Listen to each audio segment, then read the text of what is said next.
BitClout, it's hot on the market right now. BitClout. BitClout. BitClout. BitClout. BitClout is so addictive and so much fun and so lucrative. All anyone wants to talk about is BitClout, BitClout, BitClout. Today we're going to be talking about BitClout, which is a platform that lets audiences invest in creators as if they were stocks. And that's a conversation we've been seeing a lot lately. People have been asking, can you buy stock in a creator? Now, there's a lot of different startups that are trying to solve this problem. Mr. Beast and his team rolled out Creative Juice that's aiming to fund creators at early stages.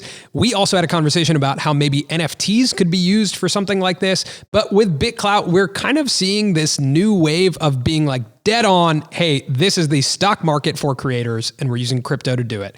A lot to unpack there. And a lot of controversy as well, because they didn't really tell creators that they were going to be putting them up in this marketplace. So are creators actually investable? Should you buy stock in Logan Paul? Should you buy stock in Addison Rae? Should you buy stock in us? Unfortunately, you can't because BitClout didn't include us in the rollout. Not even enough clout to send a cease and desist. I wanted to cease and desist them. To cease.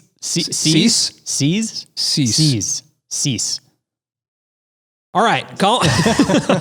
All right, before we start the episode, make sure to like the video and subscribe to the channel. If you're watching this video on the day it comes out, you still have 2 more days to be entered into our $1,000 giveaway from our Mr. Beast interview. If you're watching this right now, hit the subscribe button. Let's give $1,000 away to someone who subscribes to your channel in the next 5 days. Hit the subscribe button. Boom. All right, thanks to Notion for sponsoring this episode. And Colin, roll the intro.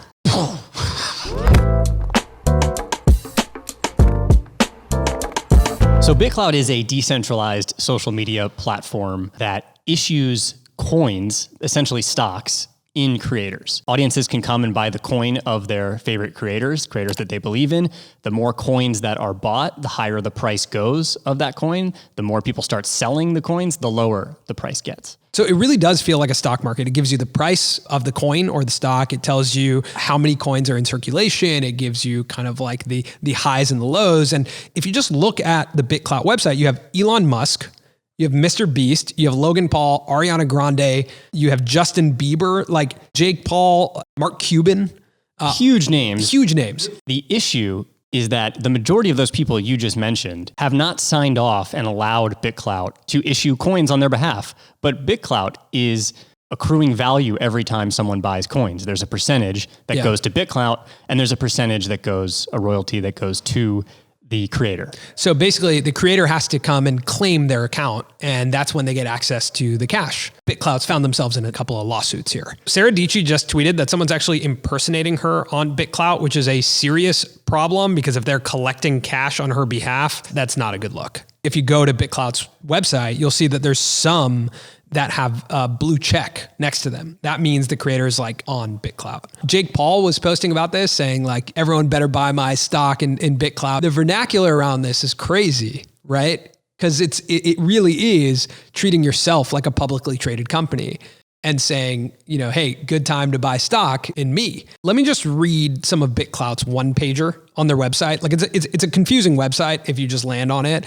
but they have a one-pager that I think is their effort to explain this to us. Number 1, what is BitClout? Like Bitcoin, BitClout is a fully open source project and there's no company behind it. It's just coins and code. What is this no company behind it? Of course nonsense? There's a company behind it. Someone started it. Someone's behind it. Right. Every profile on the platform gets its own coin that anyone can buy and sell. We call these creator coins. And you can have your own coin too simply by creating a profile. So all we have to do is create a profile. The price of each coin goes up when people buy and goes down when people sell. So if you think a coin is going to become more popular, then you will probably make money if you buy it early. It just feels so speculative to me. It is. It's 100%. And manipulative. Like you're going to want to get in now because I'm about to announce something tomorrow. But here's the question. That you're going to want to be a part of. Creator coins are a new type of asset class that is tied to the reputation of an individual rather than a company or commodity. They are truly the first tool we have a society use to trade social clout as an asset. Tied to the reputation of an individual. Reputation, does that mean good reputation, bad reputation? Does it even matter? It's literally social currency. Are people talking about you or not? Are people talking about you? If people understand this, then the value of someone's coin should be correlated to that person's standing in society. For example, if Elon Musk succeeds in landing the first person on Mars, his coin price should theoretically go up.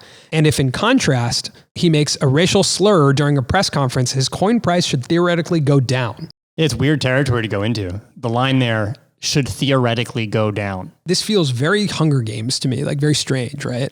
There seem to be a lot of problems with that, right? Buying stock in one person. One, it just seems like it can be very manipulative. Like, buy my stock right now because I'm about to do something crazy. Right. And it can also be really risky because you're putting a lot of money into something that appears to be very volatile. Let's say you put all your money into Elon Musk's coin and then he gets caught up in some sort of scandal. Whereas with a company, the idea is there's potentially, or there should be theoretically, more infrastructure that surrounds a company that allows it to be investable, and there's more checks and balances, even just from like a regulatory standpoint. We brought this up in our NFT episode, and I was suggesting that maybe you could use NFTs to create a stock pool. And I was met with a lot of DMs and messages being like, "Hey man, that is not legal. That is illegal. That's turning yourself into a security, which you cannot." And I was like, "Oh, okay." But then here we are, right? Like this is it. So obviously this is proven to be problematic. There's lawsuits. There's a lot of news around this. There's a lot of back and forth in if this is good, bad, legal, illegal. No one knows. Now, you mentioned about checks and balances for a company. This concept of like being decentralized. Here's a couple of interesting things about BitClout. It has massive investors, Sequoia Capital. Massive. This is a huge company. Even Coinbase, which is the primary marketplace for cryptocurrency, is invested here. So this is not like some dude just creating a website. This is a company that's backed by very legitimate players in the space. What's strange to me is it seems like there's no responsibility. Like, no one takes any responsibility when it's a decentralized network because they're like, hey man, it's in the ledger. Once it's there, nothing we can do about it. It's decentralized. It's decentralized. Yeah, I'm thinking about becoming decentralized. Just like someone comes at me and I'm like, listen, hey man, it's not me. I'm decentralized. Yeah. You can't blame me. I'm not Samir. You're not Samir. No one technically Who is Samir? I exist on the blockchain. It's not me. Anyway, tangent. Okay, so I do think that the way BitClout has rolled out is actually very strategic because something like this might not be legal or allowed or properly done. But crypto is just like throw it out there and then figure it out. And actually our interview with Mr. Beast, he said something kind of similar around philanthropy and creative juice, where he's like, we're not sure exactly how these things are going to work, but we know we want them to exist. So we're going to put them out and we're going to solve while they're live. And in the example of BitClout, it's a classic ask for forgiveness, not for permission. Because if you ask for permission, this is not rolling out.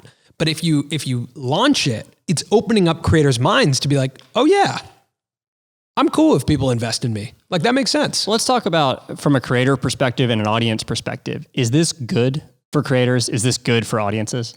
I don't know about that. I think that number one, I think this illuminates that fans, industry folk, people are willing to invest in creators directly. Now, we've seen that before through merchandise, products, brands, and even through raising capital for things with creators.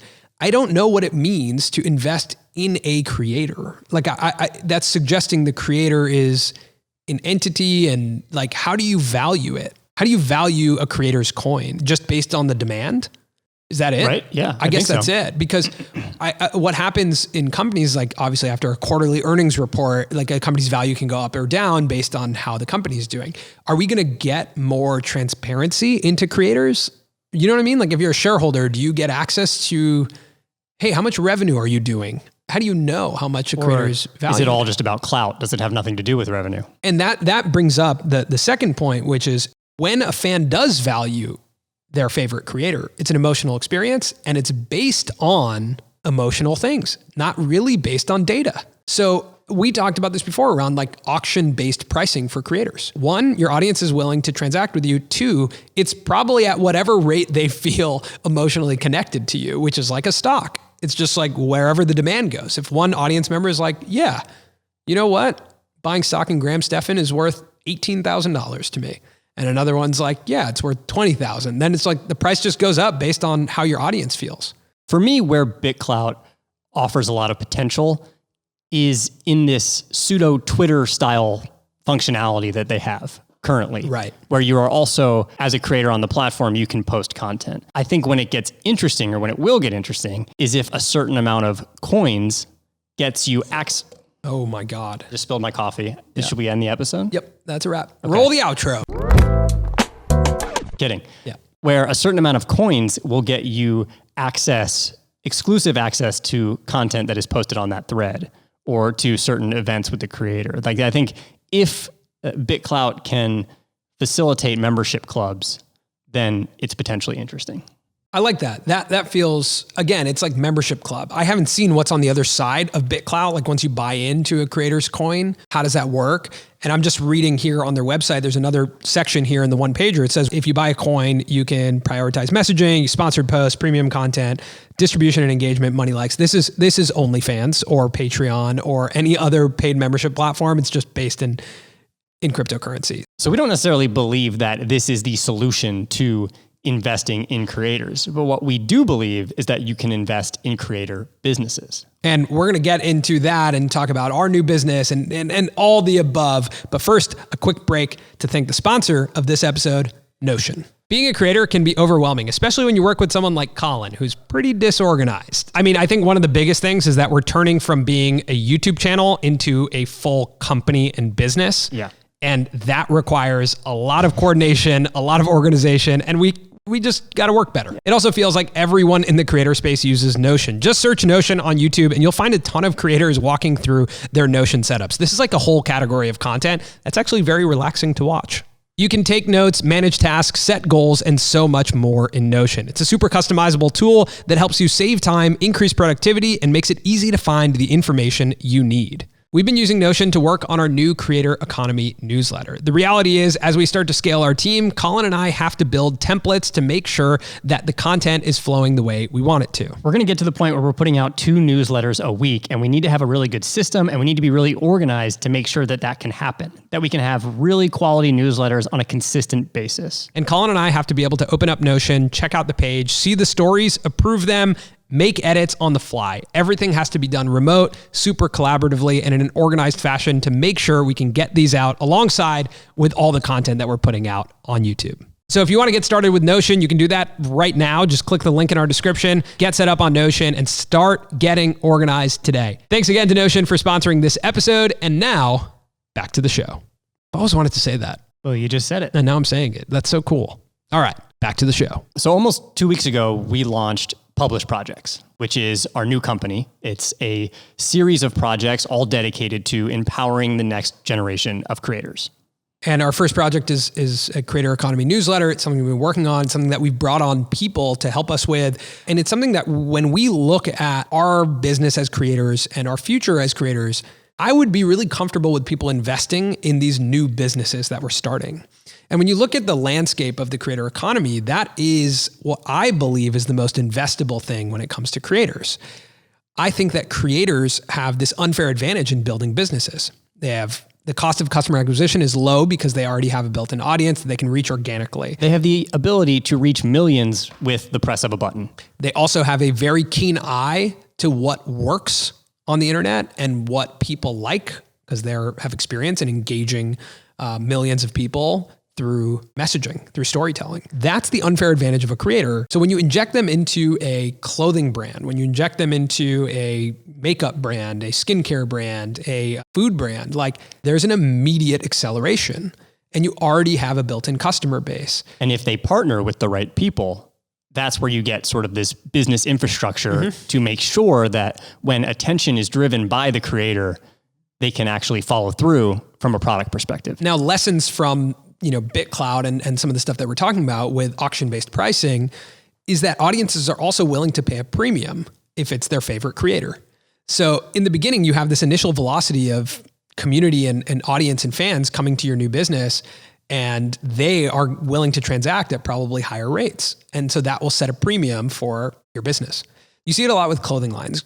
Creators are able to launch apparel and launch product businesses at a scale that is mind-boggling to other people. And the creators that do that really well are creators that have really strong communities, where their channel is about being a member of the community. You look at Yes Theory and their Seek Discomfort clothing line. Yeah. That is an amazing community. And if you want to represent that you're a member of that community, the best, easiest way to do it is to buy the merchandise. So when you look at the difference between investing in a creator and investing in a creator business, if I'm investing in a creator, it feels speculative. Obviously, you could base it off of revenue, But that's also super variable because at the core of it, you're kind of investing, if you just isolate the creator and the creator's business, you're kind of investing in the advertising business. And the advertising business is up and down. It's variable based on budgets. It's variable based on views. It's variable based on a lot of different factors. And the idea with the advertising business, especially with creators, is that the costs should be really low so that it's high margin.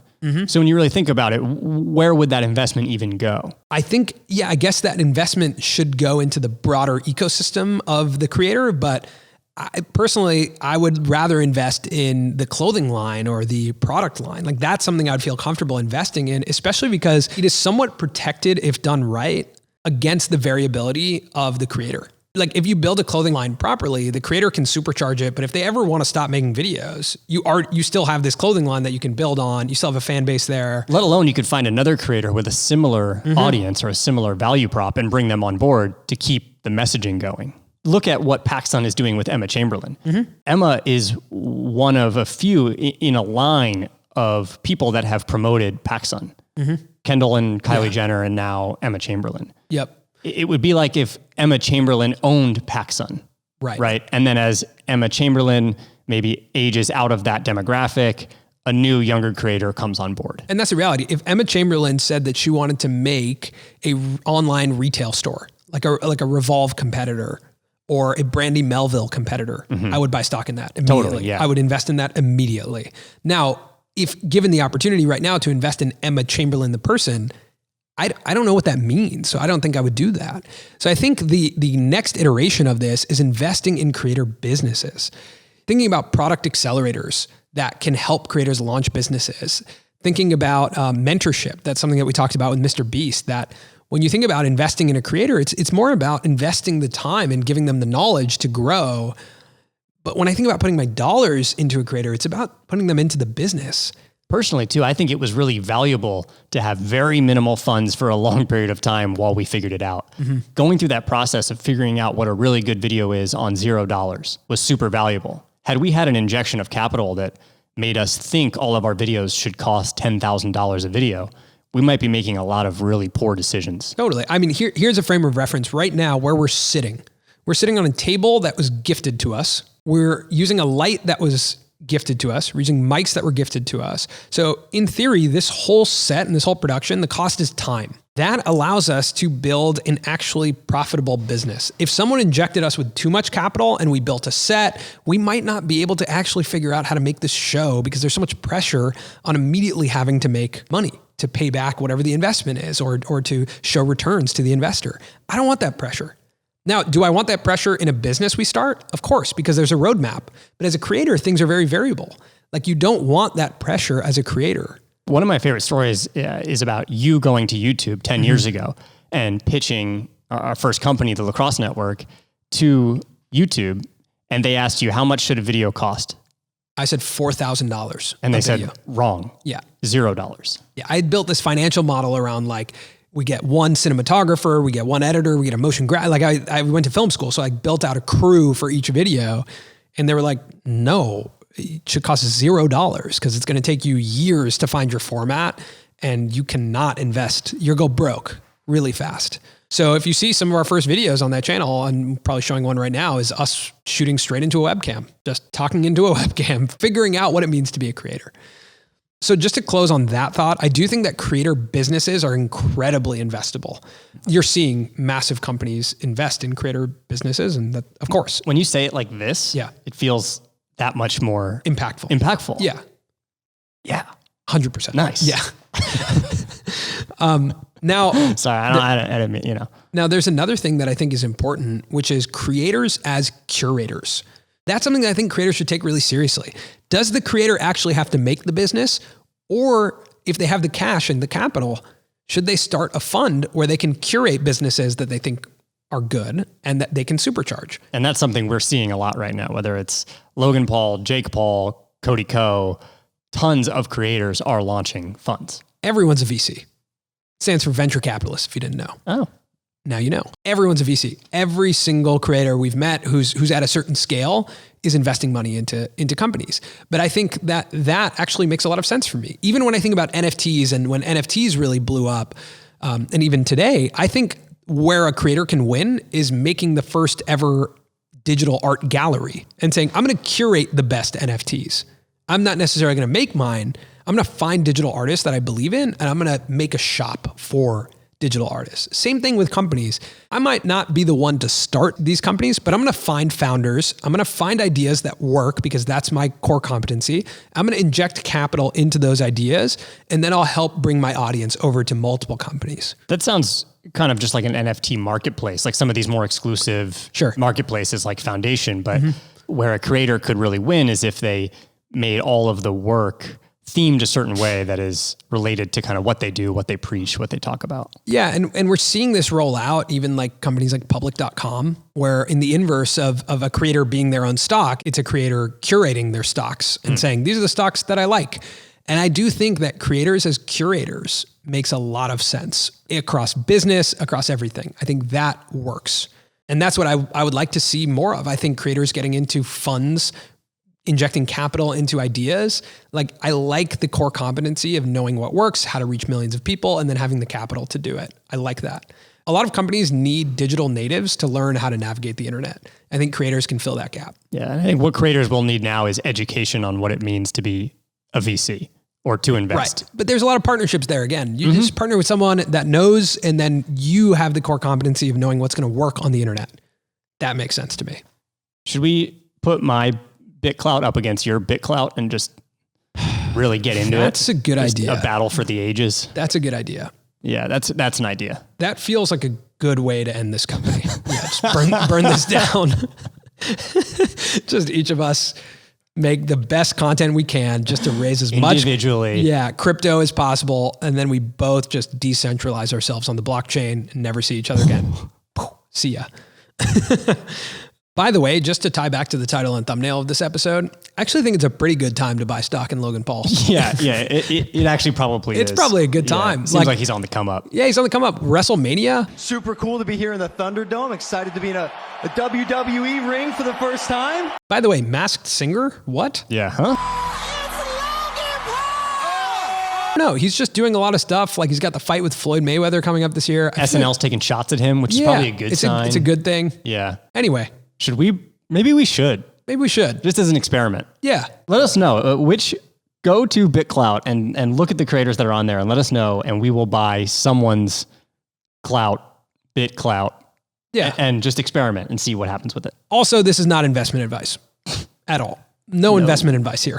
All right, that's it for today's episode of the Colin and Samir Show. Make sure to like this video, subscribe to the channel, and if you're interested in our new business published projects, you can check that out. Link is in the description. Sign up, and you'll be the first to read our Creator Economy newsletter. Lastly, thank you so much to Notion for sponsoring this episode. Click the link in the description to learn more about Notion. We could not do what we do without them. All right, Colin. Nope. No. The outro. You're the one who rolls the outro. Oh, I roll the outro. Yes. I didn't know that was my job. Well, you did it on the last episode. Okay. So. All right. Samir, roll the outro. No. I can. Samir, roll the outro.